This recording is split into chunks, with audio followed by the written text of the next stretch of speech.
Buenos días, vamos a desarrollar unas 100 preguntas que tienen ustedes ya a mano. Dice, en la diabetes tipo 2, la normalidad de la célula blanco puede deberse a qué. Suceden dos cosas en la diabetes tipo 2, ¿no? Primero, que hay una disminución en la producción de insulina, que no es lo más importante, sino lo más importante es la resistencia que tienen las células blanco a la insulina. ¿Ya? O sea, puede haber cierta cantidad de insulina, pero las células donde debe actuar la insulina, que son las células de todo el cuerpo, no son muy sensibles, ¿no? Ahora, ¿cómo entra la glucosa a las células diana? Es mediante unos transportadores de glucosa, ¿no? Llamados GLUT. Ahí tienen los GLUT1, GLUT2. Estos transportadores de glucosa están presentes en todas las células del cuerpo, con excepción del cerebro y los riñones. Ahí la glucosa difunde o pasa simplemente sin necesidad de transportador. En el cerebro la glucosa ingresa a las neuronas sin necesidad de transportador. En el resto del organismo sí se necesita de la insulina para que estos receptores que están embebidos dentro de vesículas, dentro de las células, se expresen, ¿no? Y pueda ingresar la glucosa. Entonces, en la diabetes tipo 2, como decíamos, sucede esas dos cosas, que hay una deficiencia relativa de insulina y una resistencia a la acción de la insulina por parte de las células de todo el organismo. Entonces vamos a ver cuál es la alternativa más adecuada. Nos preguntan sobre la anormalidad de la célula blanco, o sea, de la célula diana, de la célula de todo el cuerpo. Puede deberse, dice, a reconexión de la célula beta del páncreas. No, ¿verdad? Nos están preguntando sobre la célula blanco, o sea, la célula en la cual ejercen su acción la insulina, que son todas las células del cuerpo, ¿no? Con excepción de las células renales y cerebrales. B, incremento de la degradación de insulina. No ocurre ningún incremento de la degradación. Lo que decíamos es que ocurre una poca producción o relativamente poca producción de insulina. Pero esto es también en el páncreas. C, alteración en el transporte de insulina. No pasa tampoco esto, ¿no? Nada de eso. D, disminución de la afinidad de la insulina por su receptor. Eso sí ocurre, ¿no? En las células dianas, y por eso que se suele haber lo que se llama resistencia a la insulina, resistencia periférica a la insulina. E, destrucción de las células gamma del páncreas. Ahora, en la diabetes tipo 2 lo que tiene que quedar claro es que casi siempre existe algún nivel de insulina producido en el cuerpo, ¿no? Y lo más importante es la resistencia. Es por eso que los pacientes con diabetes tipo 2 con un poco más de dificultad van a desarrollar cetoacidosis diabética, ¿no?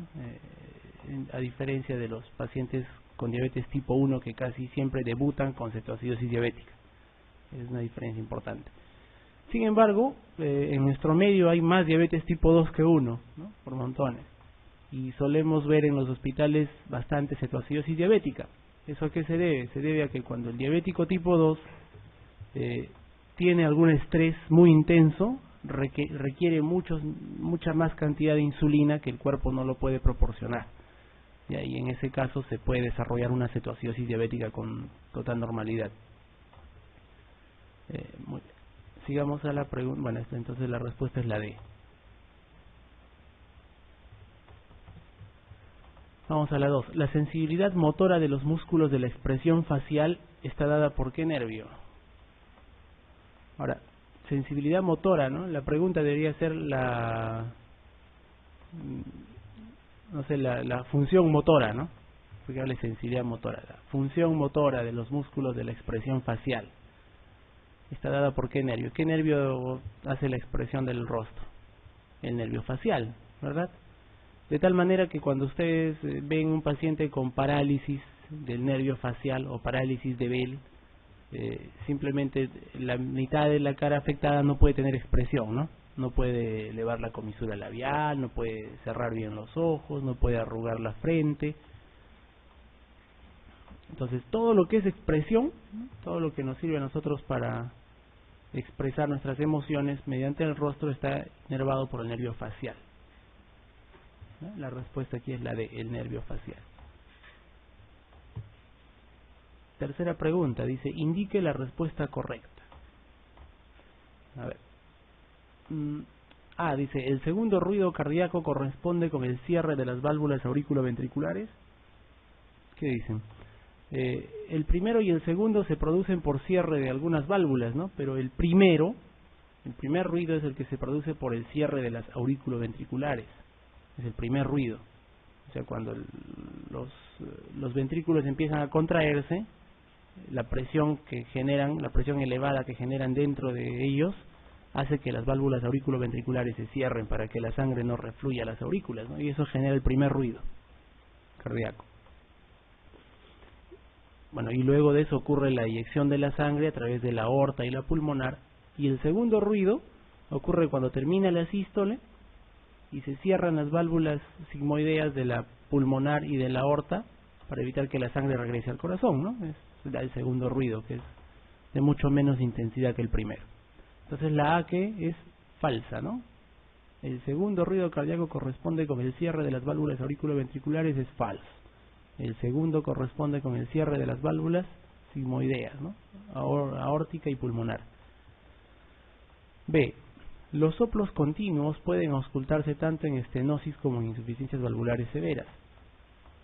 En estenosis y en insuficiencias, usualmente lo que se auscultan son los soplos en forma de rombo, ¿no? No son continuos. Los continuos se suelen auscultar más bien cuando hay comunicaciones interauriculares o interventriculares.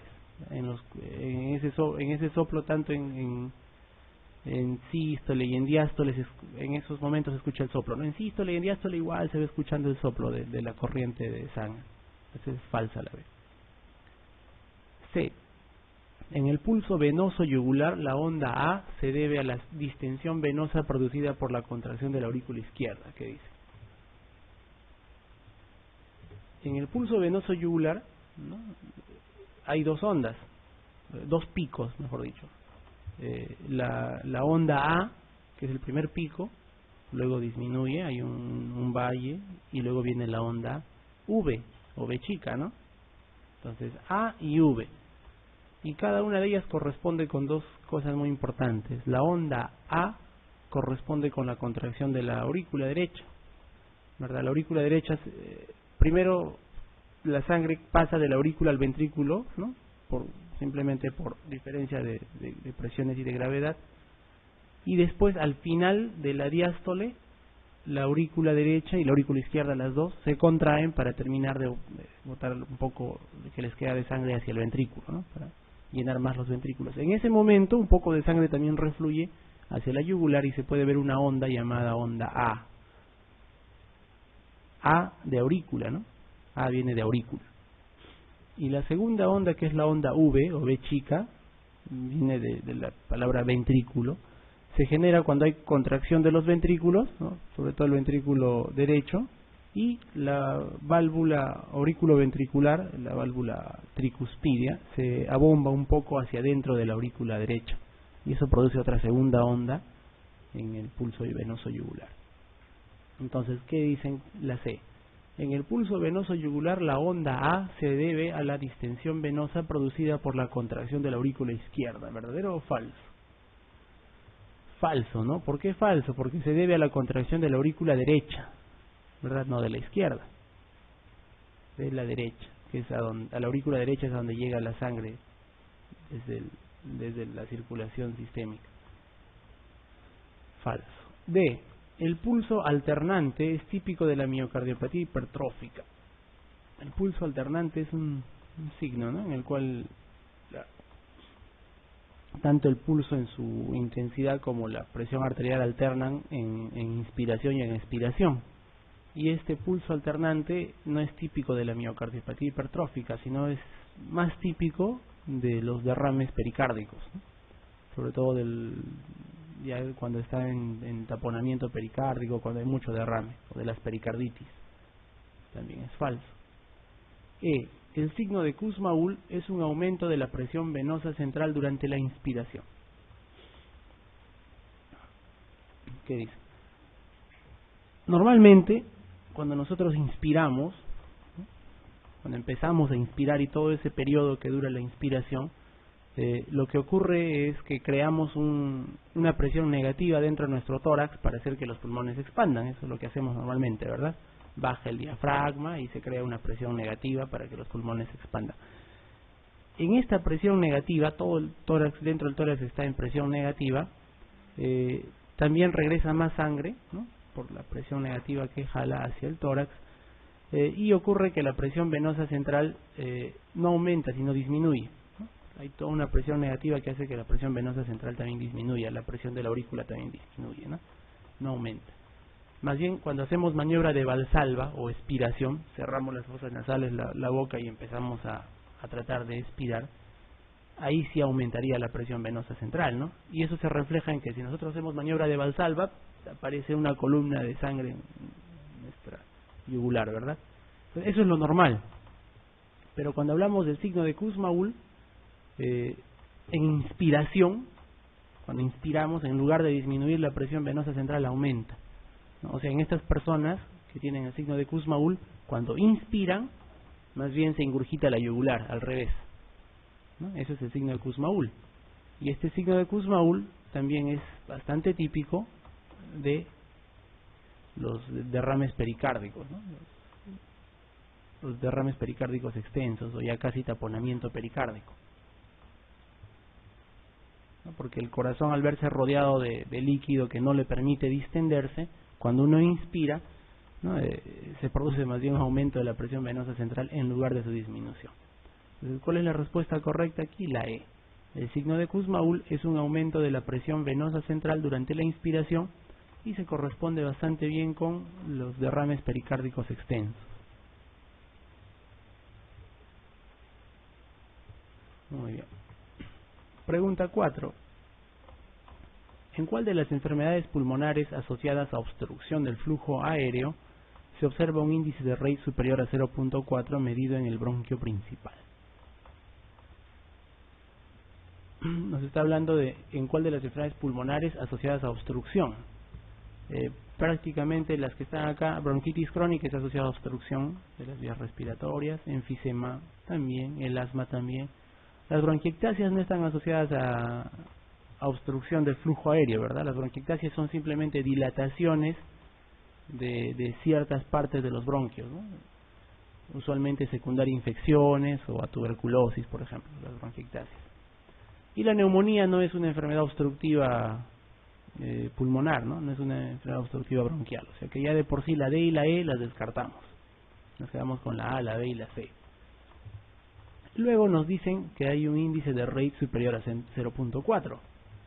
El índice de Reid es una división, un índice, un cociente, en el cual en el numerador va el grosor de la mucosa del bronquio y en el denominador va el espesor total del bronquio. Entonces compara la mucosa bronquial contra la pared total del bronquio. Y normalmente la mucosa bronquial es mucho más pequeña que la pared, ¿no? O sea, es mucho menos de la mitad del tamaño de la pared. Pero cuando la mucosa bronquial se hipertrofia, se hace grande, crece, entonces el índice de Reid aumenta.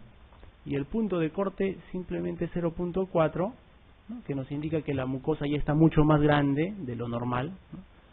O sea, la mucosa es 0.4 veces el grosor del bronquio total, casi la mitad del bronquio total en espesor, y eso se asocia bueno, la mucosa bastante crecida nos indica que hay una inflamación crónica o un crecimiento crónico, ¿no?, que se asocia bastante a bronquitis crónica, no a enfisema ni asma bronquial, sino a bronquitis crónica. Entonces el índice de Reid mide la relación que hay entre espesor de mucosa bronquial sobre el grosor de la pared bronquial, y cuando es más de 0.4 nos indica hipertrofia de la mucosa bronquial en relación a una bronquitis crónica. Entonces aquí la respuesta es la A, bronquitis crónica.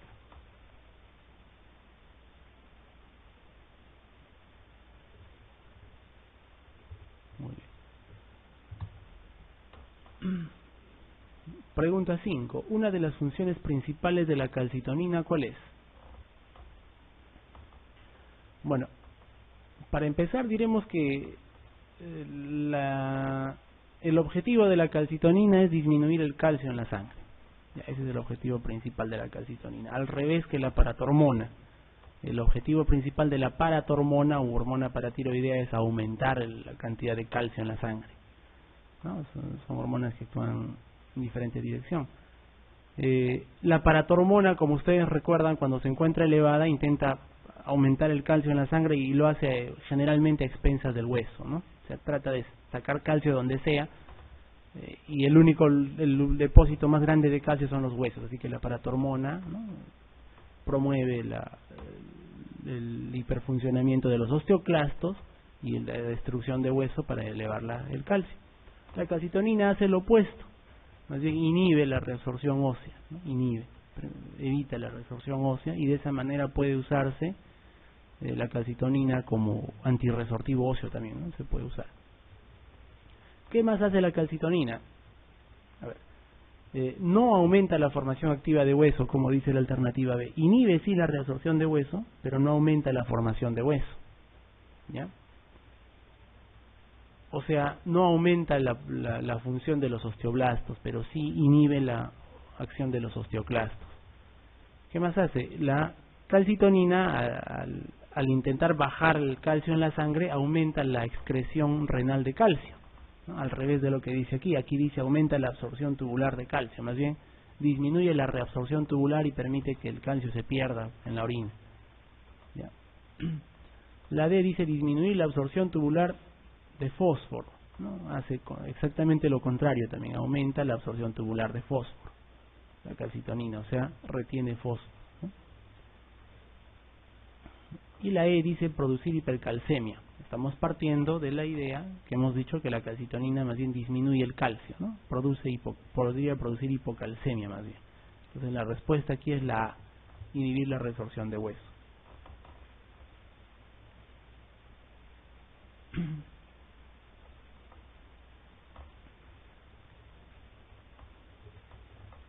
Pregunta 5, otro 5, ¿no? 5. Bueno, señale de cuál de las siguientes situaciones es característica una gasometría arterial con los valores que vemos ahí. Dice pH 7.34. ¿Cuál es el pH normal? 7.35 a 7.45, ¿no? 7.40 es el medio. 7.35 a 7.45. Inclusive si ustedes leen, ha salido hace un mes creo en el New England toda una serie de revisiones sobre ácido base. En algunas no estoy de acuerdo, pero ellos dicen que ya no deberíamos usar 7.35 a 7.45, sino debe ser más estrecho, ¿no? 7.37 a 7.43. Eso todavía depende de los equipos que usemos, ¿no? Ellos pueden usar ese rango más estrecho porque usan equipos mucho más confiables, ¿no? En cambio nosotros todavía tenemos unos equipos que nos dan un rango más elevado. Muy bien, de 7.35 a 7.45. Entonces el pH 7.34 está por debajo del rango normal. ¿Qué significa eso? ¿Cómo lo llamamos? Acidemia, ¿ya? Cuando el pH varía se llama o acidemia o alcalemia, ¿no? El sufijo emia hace referencia a la sangre. Entonces estamos en acidemia.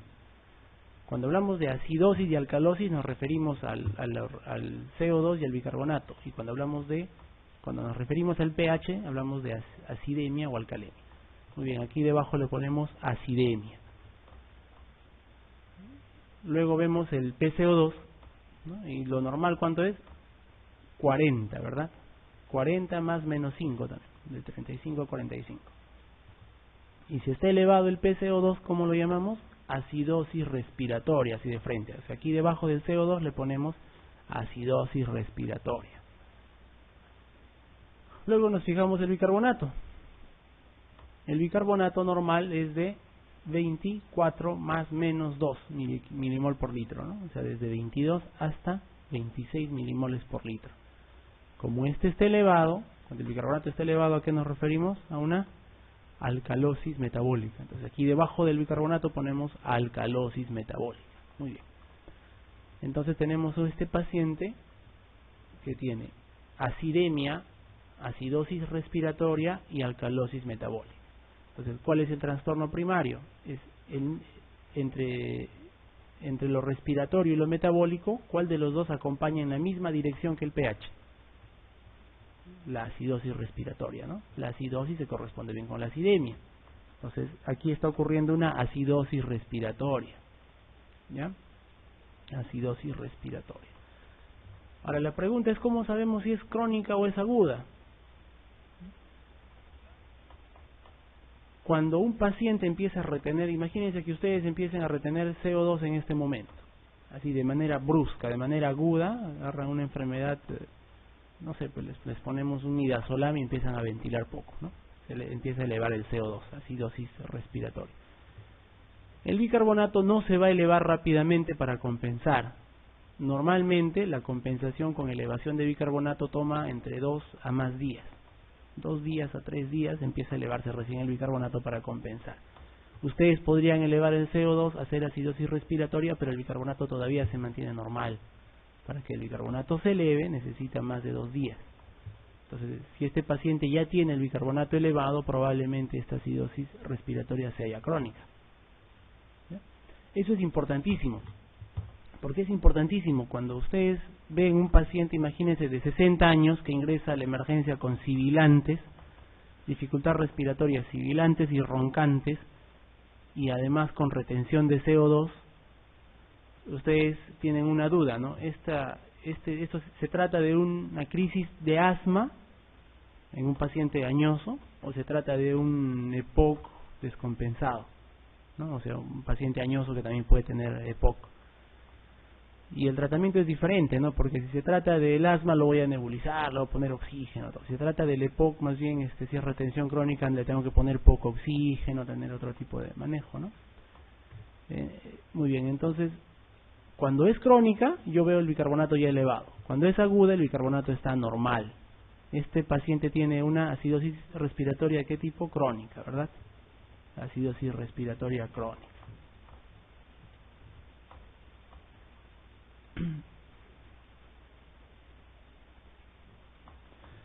Y también es importante eso porque en el mismo paciente que les decía, si yo determino que es una crisis asmática y está haciendo retención de CO2, lo tengo que meter a un ventilador mecánico urgente, ¿verdad? Todo asmático que ya está reteniendo CO2 ya ventilación mecánica.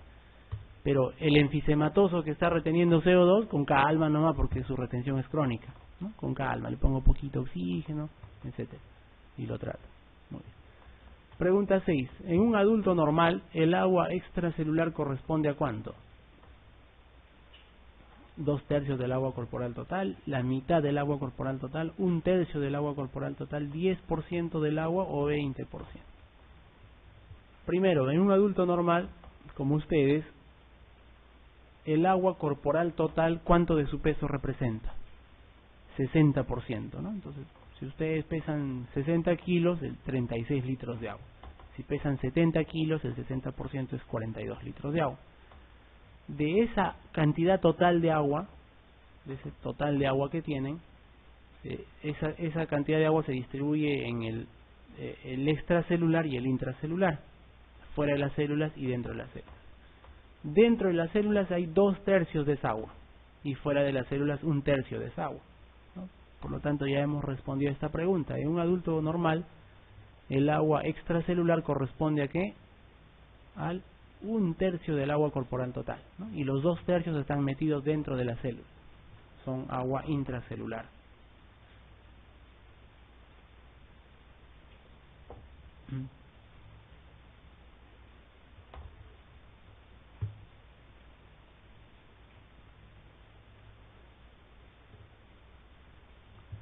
Pregunta 7. ¿El metabolito activo más importante de la vitamina D cuál es? La vitamina D, para ejercer sus funciones, no lo hace cuando está inactiva, tiene que activarse primero, ¿no? Y la vitamina D se activa ¿dónde? En los riñones. En los riñones hay una alfa hidroxilasa que hidroxila la vitamina D. La vitamina D inactiva se llama 25-hidroxicolecalciferol, o sea, la A es la vitamina D inactiva. Y cuando se activa en los riñones, da origen a la 1,25-dihidroxicolecalciferol. Dihidroxi porque ya tiene 2 grupos hidroxilos en el carbono 1 y en el 25, ¿no? En el 1 y el 25. Entonces, ¿cuál es el metabolito activo más importante? Es el 1,25-dihidroxicolecalciferol, o también llamado vitamina D activa o activada. Y en los pacientes que tienen insuficiencia renal avanzada, ellos pierden la capacidad de activar la vitamina D. ¿no? Por lo tanto, no tienen vitamina D activa, no funciona la vitamina D. ¿Recuerdan ustedes cuáles son las dos funciones principales de la vitamina D? Son aumentar la absorción de calcio, donde en el intestino y en los túbulos renales. O sea, cuando ustedes tienen la vitamina D activada, presente en concentraciones adecuadas en su cuerpo, entonces ustedes se toman un vaso de leche y pueden absorber bien el calcio, y además el calcio que pasa el filtrado glomerular hacia los túbulos se reabsorbe mejor. Entonces, la vitamina D hace que se absorba mejor el calcio de la dieta y hace que se reabsorba bien el calcio filtrado hacia el filtrado glomerular. Esas son las dos acciones. Y por eso que en los pacientes con insuficiencia renal no pueden absorber muy bien el calcio y empieza a aparecer hipocalcemia. ¿Ya? Esta hipocalcemia en la insuficiencia renal estimula a la secreción de paratormona, porque como ya les dije hace un rato, la hormona paratiroidea o la paratormona, su función es aumentar el calcio. Y esta paratormona elevada que intenta aumentar el calcio, lo que hace es aumentar la reabsorción ósea y se produce todo, ¿no? Esa degradación de huesos que ocurre en los pacientes con insuficiencia renal. Muy bien. Es bastante frecuente el déficit de vitamina D, ¿ya? Sobre todo en los países menos soleados. ¿Por qué? Porque la vitamina D también se puede activar en la piel a la exposición al sol, ¿verdad? En parte, además de los riñones. Muy bien. Pregunta 8. Un paciente cardiópata es evaluado en consultorio de cardiología, se le diagnostica de estenosis tricuspidea. ¿Cuál de las siguientes ondas del pulso venoso yugular se encuentra incrementada? Estenosis tricuspidea. Vamos a intentar hacer algo, ¿ya? Como les decía hace un rato, tiene dos ondas, ¿no? Esta es la onda A y luego viene la onda V, ¿sí? En el pulso venoso, ¿no? Esta sería la onda A minúscula, y esta es la onda V. Entonces, como les decía hace un rato, la onda A se produce por la contracción de la aurícula derecha, ¿no? Cuando la aurícula derecha intenta terminar de exprimir toda su sangre hacia el ventrículo derecho, una parte de esta sangre refluye hacia arriba y se genera una onda, ¿no? en la yugular. Esa es la onda A. Y la onda V, o V chica, se genera cuando ya el ventrículo hace su contracción normal, y al aumentar esta presión, la válvula tricuspidea se abomba un poco hacia adentro de la aurícula, ¿no? Un poquito se abomba hacia adentro de la aurícula y se genera otro flujo en retroceso y otra onda en la yugular, aquí en la B. Pero lo que nos pregunta es qué ocurre cuando se le diagnostica de estenosis tricuspidea, o sea que la tricúspide está bastante cerrada, ¿no? Cuando hay estenosis tricuspidea, la aurícula derecha intenta exprimir su sangre hacia el ventrículo derecho, ¿no? Aquí en la onda A, en este momento de la onda A, intenta exprimir su sangre hacia el ventrículo derecho, pero encuentra con una estenosis, ¿no? Que no pasa. La sangre refluye con más fuerza. ¿Y qué sucede con la onda A? Aumenta, ¿no? Así es la onda más alta cuando hay estenosis tricuspidea. Entonces, ¿cuál de las siguientes ondas de pulso venoso yugular se encuentra incrementada? La onda A, ¿verdad? ¿Se entendió, no? Fácil. Ustedes se van a acordar, la onda A se produce por la contracción de la aurícula derecha y la onda V por la contracción del ventrículo derecho, ¿no? Ni para que se olvide. Aquí en este lugar es lo que esta onda negativa de acá se llama onda X, ¿no? Y a esta de acá la onda Y al final, la X y la Y. Muy bien. Pregunta 9. Acá veo varios bebedores de cerveza. Los bebedores de cerveza no pueden presentar intoxicación. ¿Por qué? ¿No? O sea, se van así diciendo somos los piratas, ¿no? Se van a beber cerveza. Pueden presentar intoxicación. ¿Por qué? Por cobalto, selenio, cobre, cromo o zinc. A la cerveza ustedes han visto que la espuma es difícilmente baja, ¿no? A diferencia de la gaseosa. Entonces, para estabilizar la espuma, lo que usan es cobalto. La cerveza tiene cobalto que le sirve para estabilizar la espuma.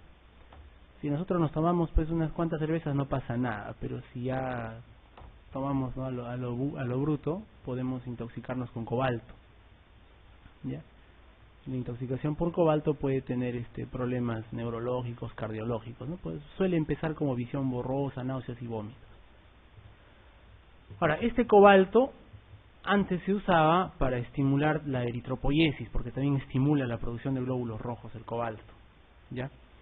E inclusive antes de la síntesis de la eritropoyetina se usaba cobalto para estimular la eritropoiesis. La respuesta es la A. Pregunta 10. Es fundamental para la absorción intestinal de calcio